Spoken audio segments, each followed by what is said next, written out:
Sunshine Award, recognizing excellence in journalism that enables transparency and open government. Sunshine Week is a nonpartisan collaboration among groups in the journalism, civic, education, government, and private sectors that shines a light on the importance of public records and open government. Sunshine Week is coordinated by the Joseph L. Breckner Freedom of Information Project at the University of Florida's College of Journalism and Communications, and Access Humboldt is proud to hold one of many nationally listed events this week and tonight. So you can visit sunshineweek.org for all of your resources to the Freedom of Information Act, the activities for the week, and the partners engaged in open government. I'd like to begin by thanking our co-sponsor, the League of Women Voters, and our event sponsors, Redwood Region Economic Development Commission, and Astound Business Solutions. You may know them locally as WAVE. And let's give it up for them. And also a big thank you to Lost Coast Brewery, Bryceland Vineyards, the Eureka Theater, and Casaro's Catering, and Old Growth Cellars, and Jen Berg for all of the wonderful things tonight.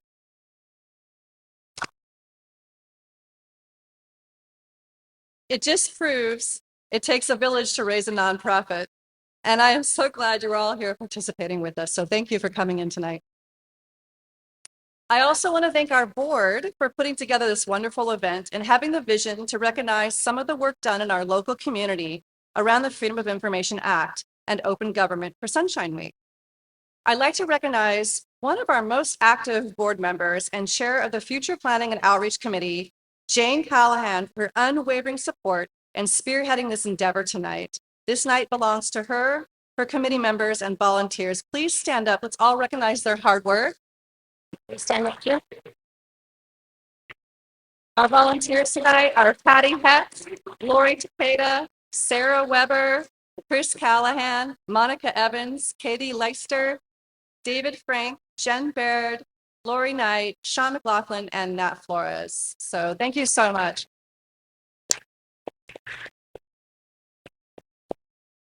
And please give it up for my Access Humboldt team who are doing a live broadcast tonight. I love my staff, and we would not be on TV tonight without them. So this is really special. Thank you. At Access Humboldt, we are leaning into supporting journalism, keeping government transparent, educating the public to enable more civic participation, and of course, supporting free speech. In that endeavor, we have created the Broadcasting Backpacks program, benefiting our local libraries with backpacks containing everything a journalist would need to broadcast stories from remote, live, on the scene. These backpacks are cost prohibitive for individuals to obtain and maintain. So as your local community media center, we are proud to partner with the library and our sponsors to provide these packs paired with training at no cost to the community.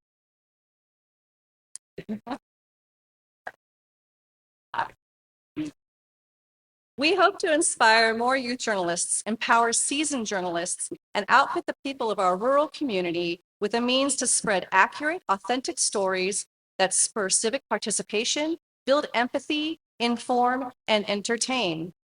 Anyone from our community will be able to check out a backpack and use it in the field for things like breaking news, covering cultural stories, investigative journalism, and more. Now, how many backpacks that we can provide to the community tonight depends on you. We hope to start with 2 packs this year and expand the program annually until every library in Humboldt County has at least 1 pack. Each pack costs over $2,600, and I am hoping to start with at least 3 packs this year. So please be sure to raise those paddles when we conduct our Fund to Need paddle raise later in the program. Speaking of community collaborations, I hope you enjoy the 2 panels tonight featuring our local contributors and change makers that we've assembled. I'd like to introduce our panelists now. To my right, is Mo Harper Desir with Redwoods Listening Post. Annie Hostler of Two Rivers Tribune.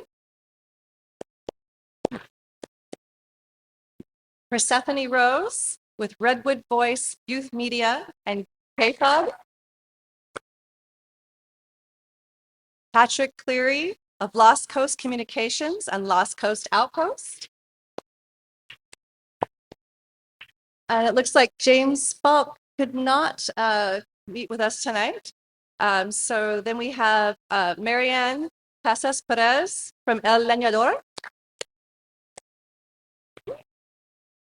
and Lauren Schmidt with KMUD.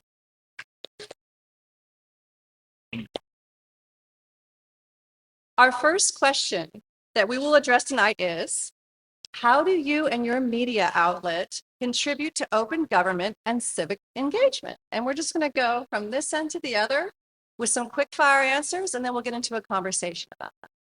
So take it away, Mo. Yeah, so I'm representing the Redwoods Listening Post, which is a project of Access Humboldt. I actually no longer am the program manager, but I was a part of the team that kind of built the vision. So I feel good in this seat right now. And I think the main aspect of that program was to deliver information in the different streams of communication, depending on the different cultural groups and social identities that we have in our area, and recognizing that a lot of mainstream media is produced in a certain way and in a certain format and in a certain language, especially, and trying to break down those barriers so that the community has access to the information they need to then participate in the civics that are happening locally. And that transparency falls into that as well. To have the tools to communicate what you mean is also crucial on the flip side. And that was another strong aspect of that project, is capturing stories with cultural competency to then turn it into the method of communications in the mainstream, and making sure we're not missing any of the main points of that message that we are trying to carry forward. Excellent. Hi, I'm Allie with the Two Rivers Tribune. The Two Rivers Tribune is a weekly print publication that serves eastern Humboldt County, Willow Creek, Hoopa, Orleans, Wichpeck, Pequon. We distribute as far north as Happy Camp. So we're covering the area that many of you likely don't see. And we're also print. So hopefully someday very soon, with the help of Loco, we'll be able to expand into our full online publication. So just to preface that, we are weekly print. We are owned by the Hoopa Valley Tribe, which can sometimes present ownership issues, but Two Rivers Tribune staff has rigorously protected our editorial independence over the years. And we've continued to print independently for 31 years. That's quite the achievement. Yeah. Yes. Thank you. So some of the things that we do, we cover tribal council meetings, we cover school board meetings, we cover local government outside of the tribal government. I believe that's a valuable tool, even to Humboldt County communities outside of our coverage area, because many media organizations aren't familiar with tribal government. And they should be. I think our regional media needs to pay more attention to our tribal governments. We have many tribal governments within this county. I'd like to see that represented more, and we'd like to help with that. We're also making media accessible to youth in the KT River communities by just now beginning a youth journalism club at Hoopa Valley High with the help of KMUD. And we do live broadcasts, usually on social media, of public meetings that are of particular interest at any given time. And again, we are beholden by the community that we serve. Our coverage is built on trust and love for our community and a sense of justice. Just our presence alone, we like to cover topics so that our audience can pick those issues apart and think about them critically, so that they make informed decisions. That's some of the stuff. I'm sure we'll get into more discussion soon. Thank you, Al. Hello, everyone. I'm Persephone Rose from Redwood Voice Youth Media and KFUG Community Radio. We are headquartered up in Del Norte, and as I understand it, louder, Maybe just pull the Better? mic closer. better? Nice. As I understand it, we are the entity that reports on all matters of government up in Del Norte. We tackle the Board of Supervisors, the Crescent City Council, the Harbor District, the Del Norte Unified School Board, even Curry County's Board of Commissioners, and I'm probably forgetting a few organizations. The backbone of our news coverage are the various happenings of local government. Scroll down on our website and you'll see something from a meeting. But we've also taken the initiative of our own means of engagement. We hosted our own candidate forums for the Board of Supervisors. We once interviewed the newly appointed Sheriff Randy Waltz, formerly Undersheriff, tackled him with several questions from ourselves and from the community, followed that story all the way up until he was eventually busted for election fraud. Back in February of 2023, our reporter Ashley Bloodworth, here in the audience tonight, filed a Freedom of Information Act request, or FOIA, because that's a mouthful, regarding an oil spill that originated from the sheriff's office generator fuel tank. It wasn't until March of 2024 that anything came out about that. And that wasn't until she had agreed to remove any and all personal information. So even our youth reporters get to learn the ins and outs of bureaucracy blocking transparency. Here in Humboldt, I've contributed in a more targeted way, trying to keep Redwood Voice's streak of media activism and advocacy journalism alive. Just in recent memory, I did a story on the clock technology, automatic license plate reading Alpha cameras, a story that stirred a lot of commotion in the community and is more of a heads up, as some weren't aware of this issue and then became aware and were quite concerned. I was honored at the very meeting that proposal was being reviewed to have that article name dropped, as that commenter had learned from us some of the more sinister details locally with the already implemented Alpha cameras. In another instance earlier this month, we were reached out to by a group called the Friends of Raymond and Maggie, informing us of two local activists who had been harassed and protested by university police in relation to a recent protest. To seen as a purposeful move to suppress dissent, and it was accused of even preventing others from similarly protesting. I was reached out by several people who admitted they'd never heard of this case. I'm sure there's some of you that this might be the first time you're hearing it. And this kind of story is very important because even now it is being forgotten. And that is part of our job, is making sure that things aren't swept under the rug, especially in matters of local officials and higher up organizations. That's great. Yeah. Thank you. Thank you. Trey. Thanks for coming out. My name is Patrick Curry. I'm president of Lost Coast Association. Publishes something, Lost Coast Outpost or LOCO. I have not appeared. They were available. Now, we do have 5 full-time staff. The luxury. And they come to the absolute best report. The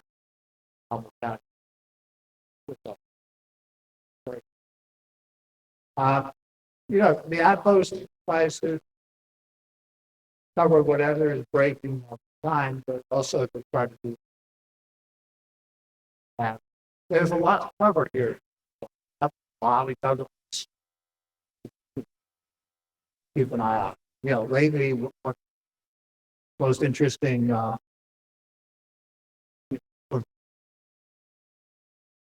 brouhaha city government is city of Blue Lake. Some of the elections there, recently well, and it's a lot hard. But I think this main thing that we're trying to do is there's a board meeting come up, publish it beforehand. People know what's going to be on the agenda. The supervisors, the city council, harbor district, try to highlight the report, and then report on the meeting after. Well, if you spend any time on Lost Lookout folks, you may notice that to the outpost. So, for example, up on the top aspect, you'll see little things that say Arcata, Pico, or all the different numbers. You click on that. We publish all the agenda for all the and then we have our infamous logo bot, which will go through the agenda for you and will summarize. And it's pretty good. So you can go through and, some of these government facts are very thick. So you can kind of read the local summary of it. And the local bot being as simple as it is, also has a creative writing style. So if you don't want to just read it in prose, sometimes it'll summarize it, comment, sometimes murder mystery. There's some really very whimsical takes on that. But I think that's the most important thing is to make this information easily accessible, especially in the age of information overload. And I think that's one of the functions that we can do and contribute this to that wonderful disinfectant. Thank you, Patrick.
The second part of the question is how do you contribute to open government?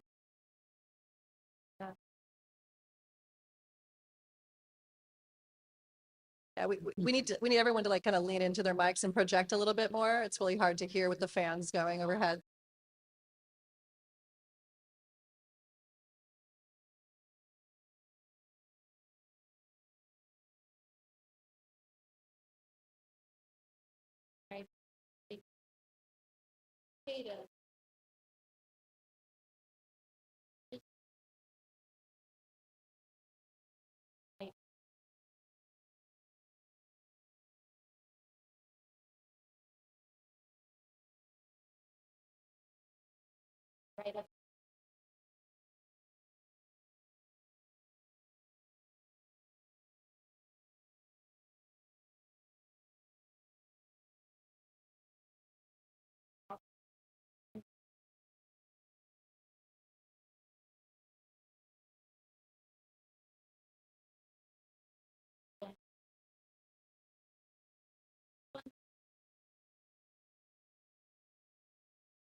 Thank you.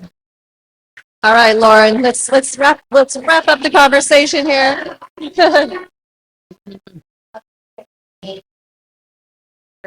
Holding this event here on this panel. I'm a big fan, so real honor.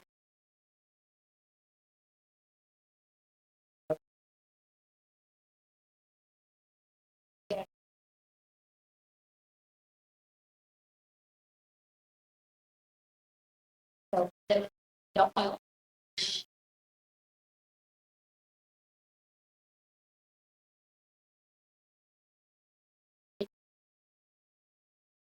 We are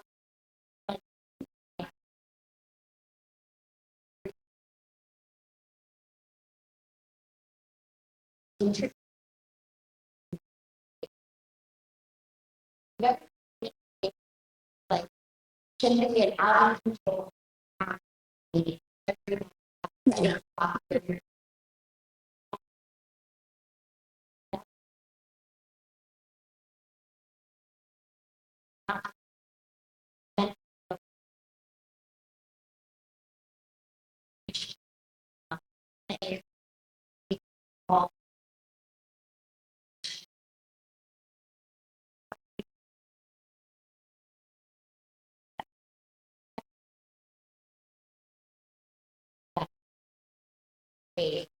an era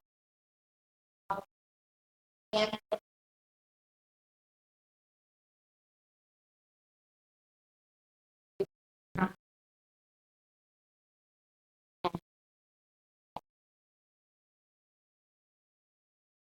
we might be a little more pain than the rest of our community.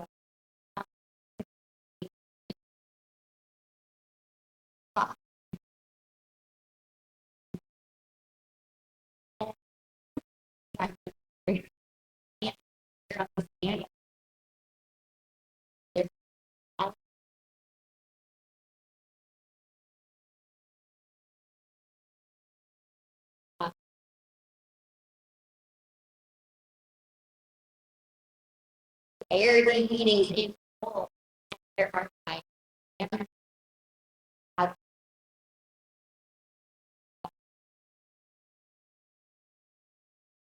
so active Humboldt. Thank And you. you know, all the recruiters that are engaged with they're meeting them.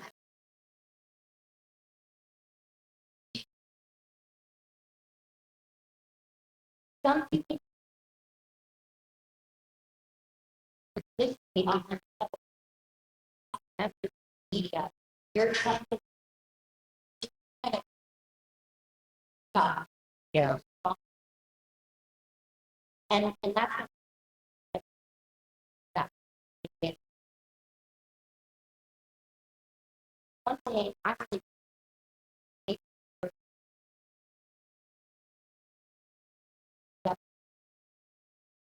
right. So, you know, that's one thing to be on the day and make you look and get the and, and, uh, you know,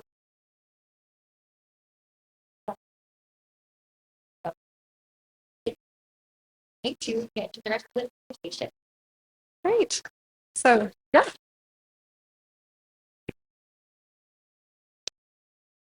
So actually at this time, we had planned for a short break. If anybody needed to run to the restroom, refresh their glass, or grab a bite to eat, we are a little over time. I knew it would be a challenge with journalists and people in media. We tend to want to tell all the things all the time. And that's kind of what makes journalism great, right? Is we do tell as much as we can, as succinctly as we can, all the time, keeping you all informed. So at this time, we had planned a short intermission. Matt, with a raise of your hand, should I just go ahead into the next portion of the program, or should I take the break?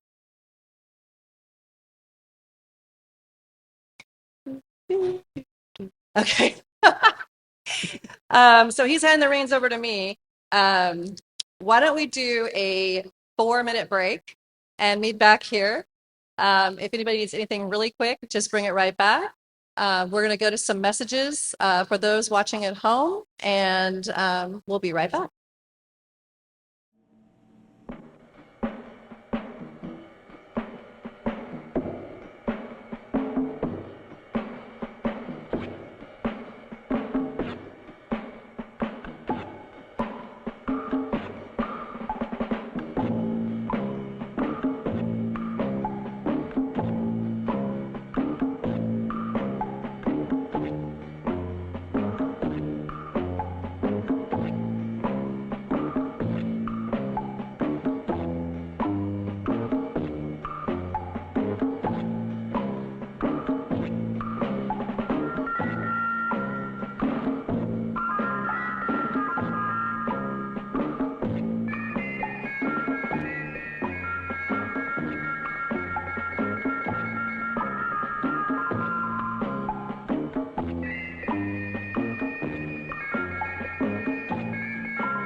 Ladies and gentlemen. Good night.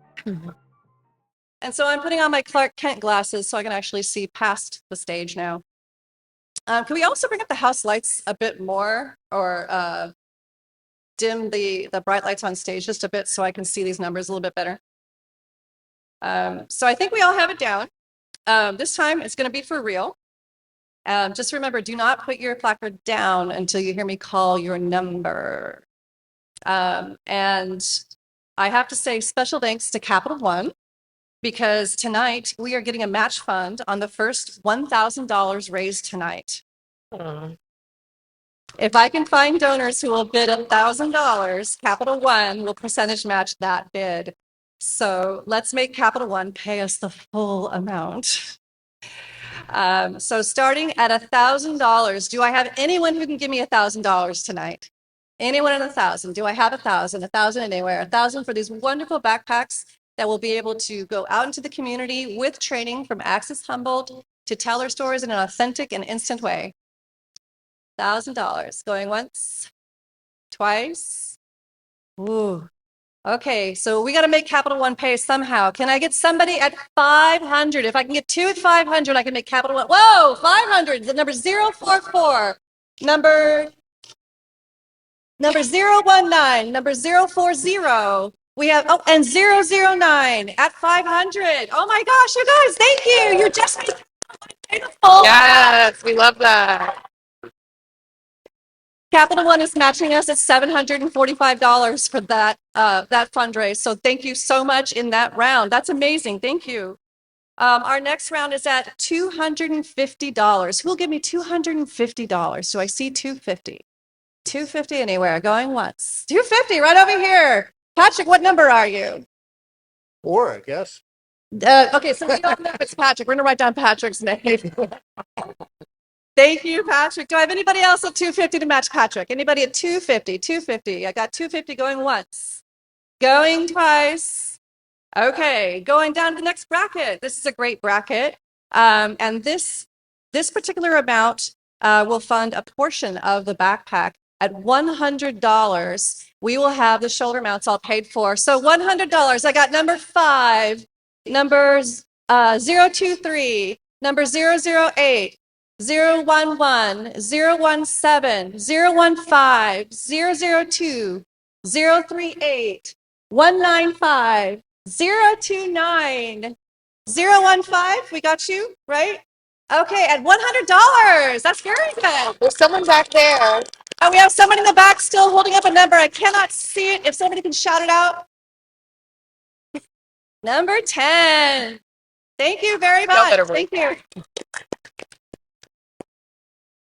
We also had $100 come in from Sacramento today early. So thank you to Alejandro Galdamez for that. We are now down to the next exciting bracket, $50. $50. Can I get $50? I have one here, 013 for $50. Anybody else at $50? Going once, going twice, and gone. Thank you. Thank you, Monique. Yeah. And because this is so fun for me, I think we should do a really quick sweep again at a very attainable price to fund these backpacks, to put them into the hands of our youth, to put them in our professionals' hands, to get them out to the farthest most regions of our county. Can I please get a bid of $20? Who will give me $20? Over here, 040, 004. I can't see this number over here. 005, 019. Anybody else? 041, 020. Awesome. Is that all for the 20 round? Yes? Excellent. Thank you so much. Yay. Oh my goodness, that was probably one of the fastest rounds I've done in fundraising ever. Thank you so much. I am so appreciative of everything that you are all doing tonight, between your attendance, the panel, and just participating in our event tonight. I'm going to find myself in the script again. I'm so excited from that lightning round of fundraising. I lost my place. Because of you, we are well on our way to raising funds we need to deliver this much needed program and resources to the community. While we go into our next portion of the panel, our team is going to tally this up and get back to us with the final number raised. But don't forget to check out tonight before you leave if you made a bid. Hang on to your numbers and see checkout on the way out later on tonight to square up. So let's give all of our panelists a warm welcome back with a round of applause. Thank you again for coming tonight. Our next question that we are going to consider is how can local media outlets increase collaboration to strengthen the local information ecosystem? And now I know from my short-lived experience, I've only been here a few months, I've already found great collaborators with pretty much everybody on this panel, whether I met you face-to-face or through email or through one of the programs associated with Access Humboldt. I've seen a lot of collaboration in this county, and I can't tell you how much that really warms my heart. And there are some grants that are out there from Press Forward that we've heard about for collaboration, and I know it's very competitive out there. And I pledged to KMUD at one point that, you know, even if we don't get funded, we are going to continue with our collaboration. And I want to offer that to everybody on this panel and in the room. If you are a media outlet or news outlet or just a citizen of Humboldt County who wants to express your voice with us, come on out to Humboldt Access Humboldt, excuse me, and use our equipment, take our classes, use our studios. They are there. We have the resources for you, and we can combine resources to be stronger. So please come out and talk to me so that we can do some more. But let's just kind of open up the dialogue. And what are we doing with each other for strengthening of the ecosystem here? Yeah. So for the Redwoods Listening Post, a lot of the original inspiration was this idea that in our new generation, people are seeking news in untraditional ways. And it was a very multimedia approach to gathering news and information. And so we said to ourselves, there's a print landscape that exists here. There's a lot of people doing it in unique ways. Like the Lenador was one of our first collaborators because they're one of the only Spanish language news and information hub. And so it kind of started there where we knew what we wanted, which was this like multimedia approach. And then we said, well, who's doing what? And so we started to map our landscape and kind of pull together all the different spokes of a wheel to move forward.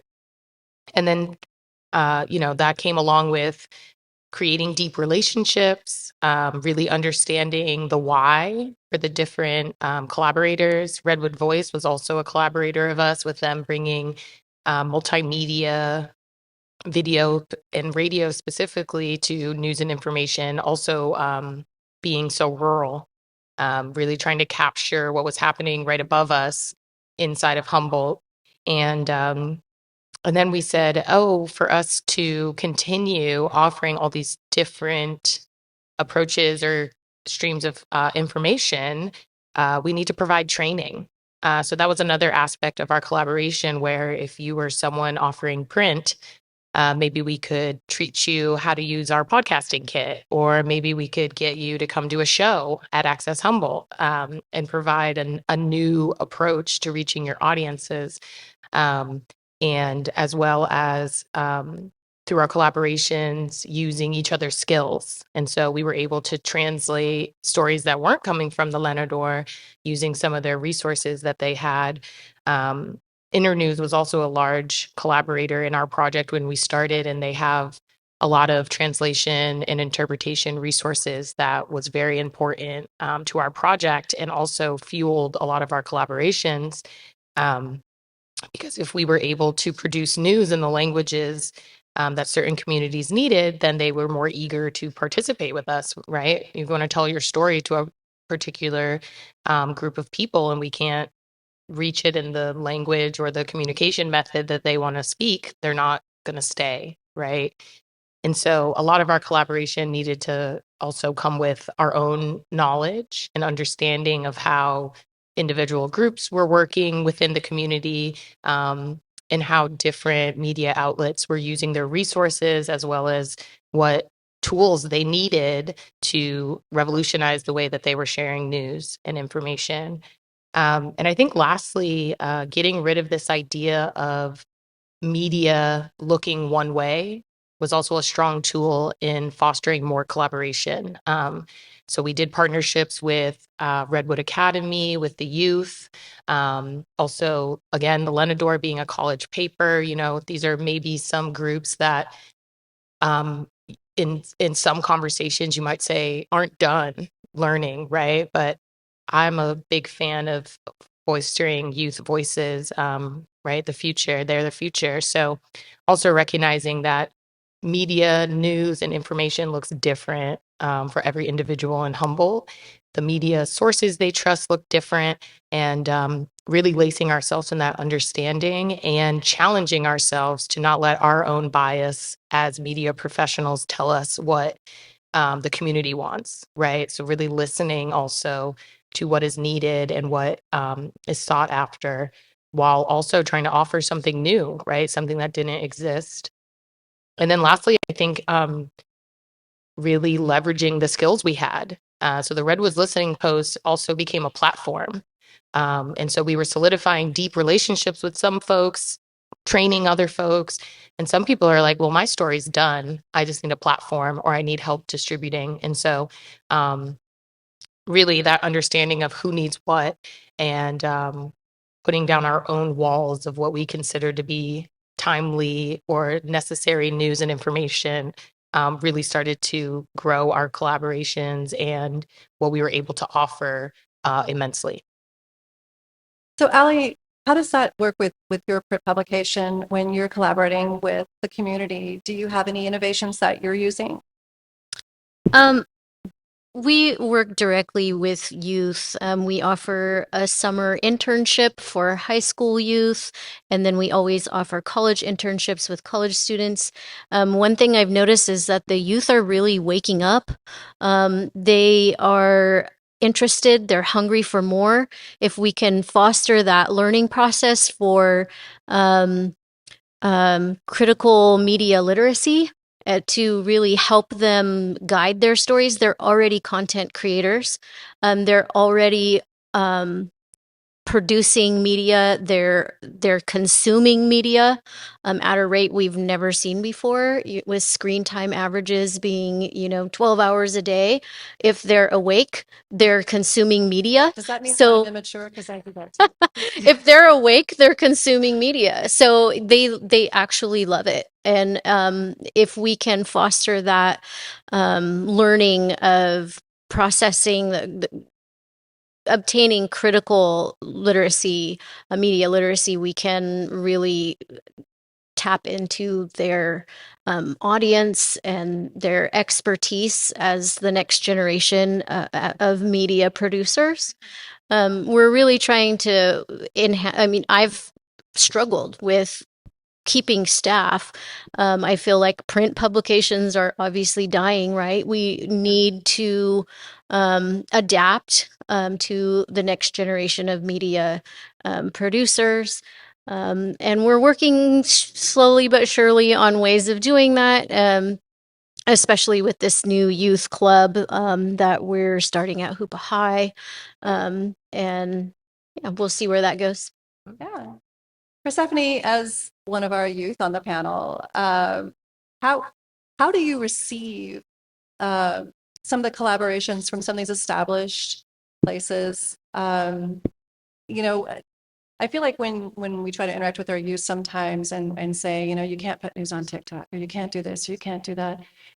Tell me from your perspective, when you're getting advice about transparency or fact checking or just distribution channels, what are your thoughts on that? Well, can't tell you anything about TikTok or all of those other platforms. I'm just the next step of youth above that. Sorry, can you repeat the question, actually? Say it again. Could you repeat the question, actually? Well, how do you feel like our youth reporters are receiving like constructive criticism in journalism?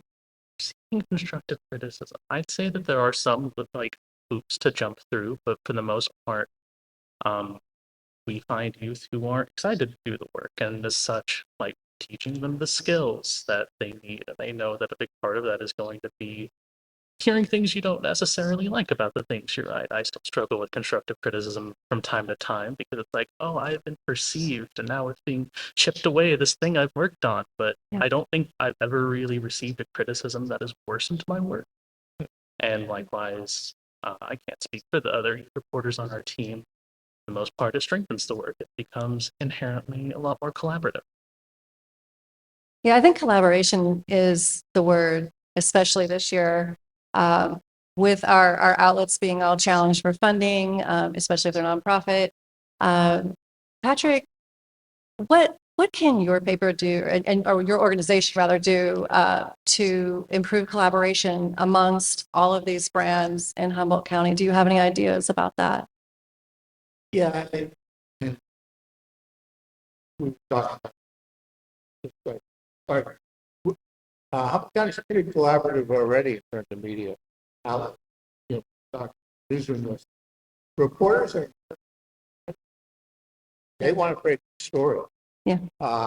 And so the fact that we do work well together And one of the things that Hospice Outpost does, which as a business, people tell us it's suicide, but we have a section elsewhere where we tell you what all the other media is published. And so, we are saying, hey, the North Coast Journal broke the story right here. And, we also have some strange bloggers and other people we keep track of. So we encourage people to, be informed as much as they can. We've had some summer interns. We've hired, we have an important here. And so, we love to work with other people.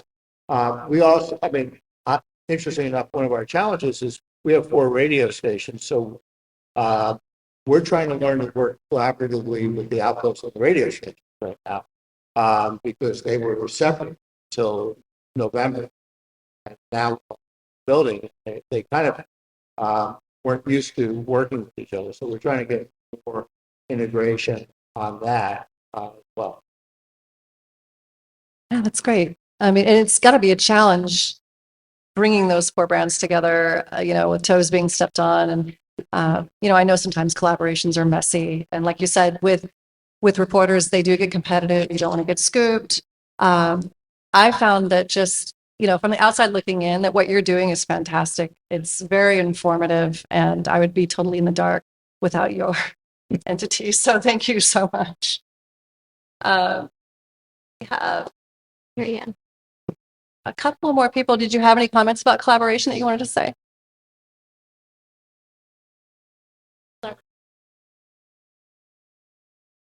It's actually great.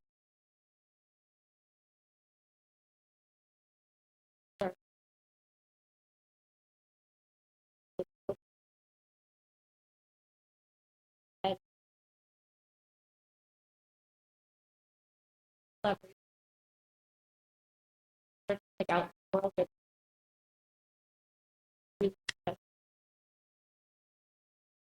experience. But then we also have a where they do public. That's a great opportunity. So thank you. But I would just work, right,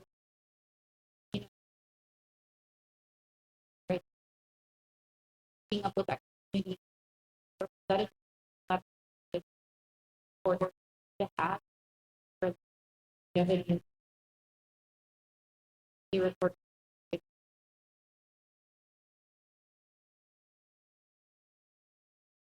Yeah. I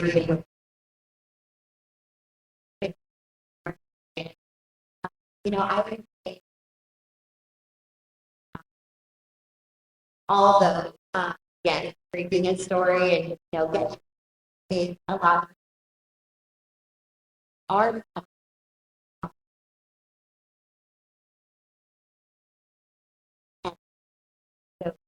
um, in looking at just about everyone here, Elena Dort, Phoenix Ford, were great.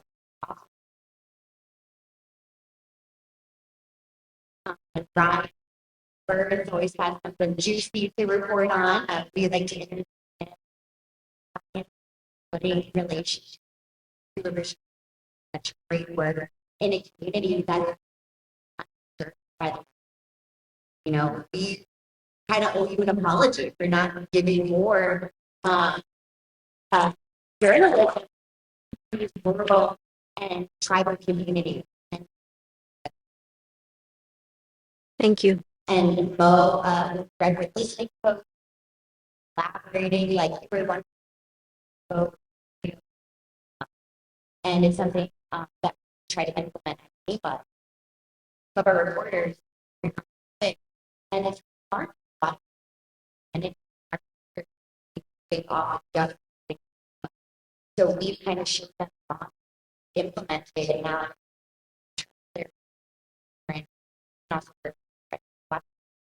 And like paving the way for journalism and your organization. Then we reach out and this we're gonna link what we need and bring them. I think using that model that everyone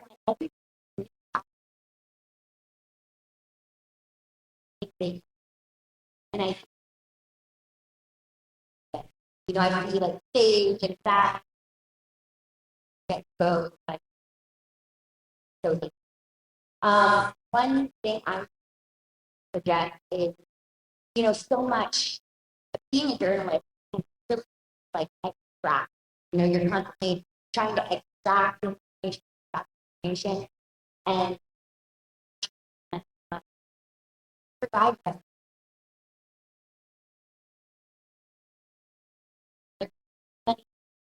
We have such a great local media, but there are still areas without those get boxes, and that's ready to go. Yeah.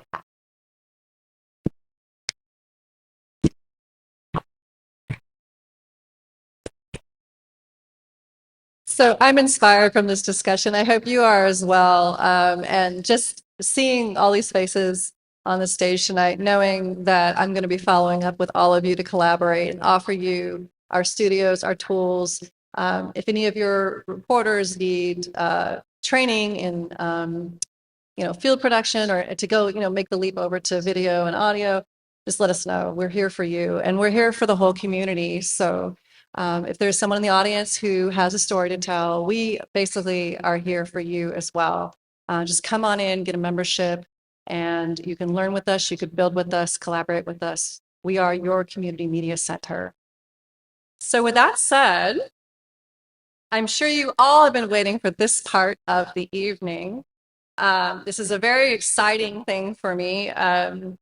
We are, as we're on our local journalists tonight, I would like to start with something I read in the North Coast Journal today, actually, titled "Sunshine, If We Can Keep It."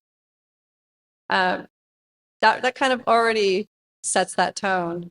But what stood out to me was the truth is, democracy isn't and can't be a spectator sport.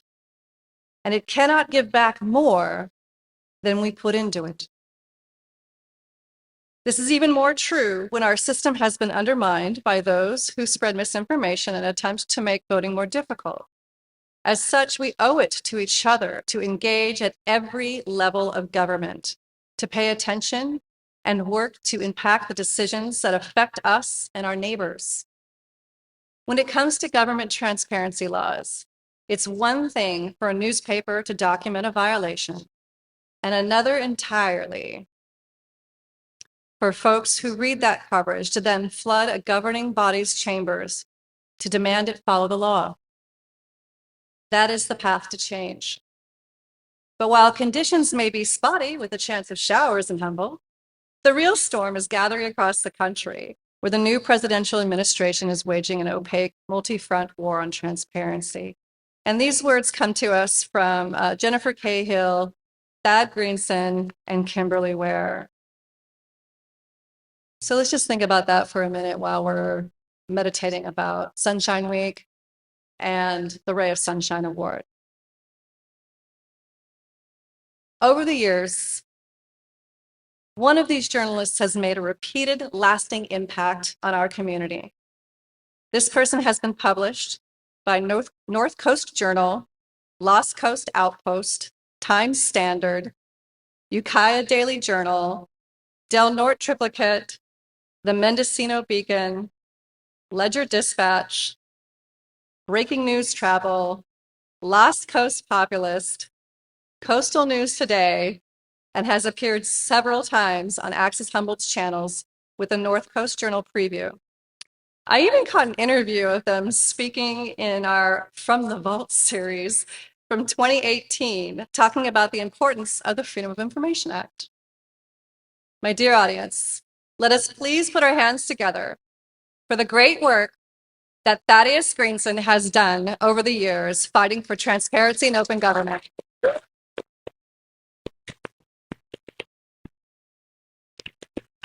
Thad, you are the recipient of the inaugural Ray of Sunshine Award.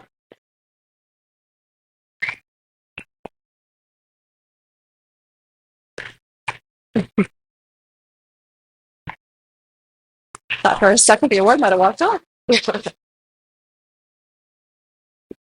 There's something a little special about this award. I've been informed over and over again by many people in Humboldt that we do things here locally. So this award was sourced locally and assembled by yours truly. And here, just take a look at this. This award is from the John Gibbons Gallery. It's a John Gibbons marble.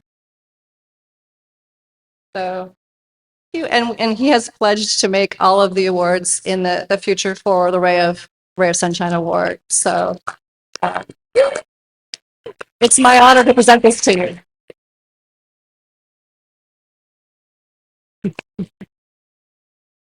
The speech. Yeah, speech.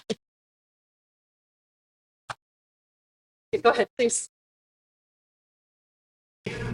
This is lovely. Thank you, guys. This is really fabulous. It is just wild to me to think that I'm standing here getting a legacy award from Access Humboldt. And it's just an honor. It's been an honor and a joy to be here tonight, listen to the wonderful panelists, and just take part in, I think, what is a really long overdue local Sunshine Week event. So I'm really hopeful that Access is successful in making this an annual thing. I want to start off by thanking a few people. First and foremost, I want to thank my wife, Lisa, and our daughter, Opal. They sustain me, support me, and they make me laugh and smile every day. I adore them. I want to thank our newsroom at the North Coast Journal, Pali Kosiris, Annie Toe, Kim Weir, and my co-editor, Jennifer Fumiko Cahill, who is a force, and I've been privileged to work beside her. I want to thank our publisher and owner, Melissa Sanderson, who took the wild plunge of buying 2 print media outlets, really institutions, the Ferndale Enterprise and North Coast Journal, in the last handful of years, and just am blessed to work for her and admire her bravery in these times. And I really want to thank Access Humboldt, not just for this honor tonight, but I mean, really, if somebody's receiving a Ray of Sunshine Award, it should be Access. They have done so much to bring transparency to local government, to allow us all to watch commissions, boards, councils from the comfort of our own home, to have a wonderful catalog of all the, or archive of all the old meetings, and are training just a new generation of journalists. So Access's work is outstanding. And I think lastly, I just wanted to kind of follow up on what Christina said, reading from our editorial this week, is that I just don't think it should be lost on us the times on which we're gathering tonight, you know, and definitely the national climate, this current administration, its hostility towards news media, its obvious desire to act in darkness, but then also the challenges facing media organizations right now. I've been, reporting in Humboldt County for 20 years, and it's unquestionable that we have a smaller network of professional journalists working here than we did 20 years ago. That's scary. There's a lot of reason for optimism. There are a lot of new ventures, new groups, new collaborations that are working to fill that void. But I think it's a struggle for every media organization that is operating in Humboldt right now, facing increasing print costs. The social media algorithms have turned out not to be the best distribution model for news. And so I just really want to implore everybody here who obviously have an interest in media and an interest in championing media to just really be intentional about it and really promote intentionality in news media consumption. And if you are, if we're counting on a private company's algorithm to bring us the news we need, we're failing. And so really support our local media, whether it's a website, station, a newspaper, but be intentional about picking it up, be intentional about supporting it, be intentional about following. So thank you guys.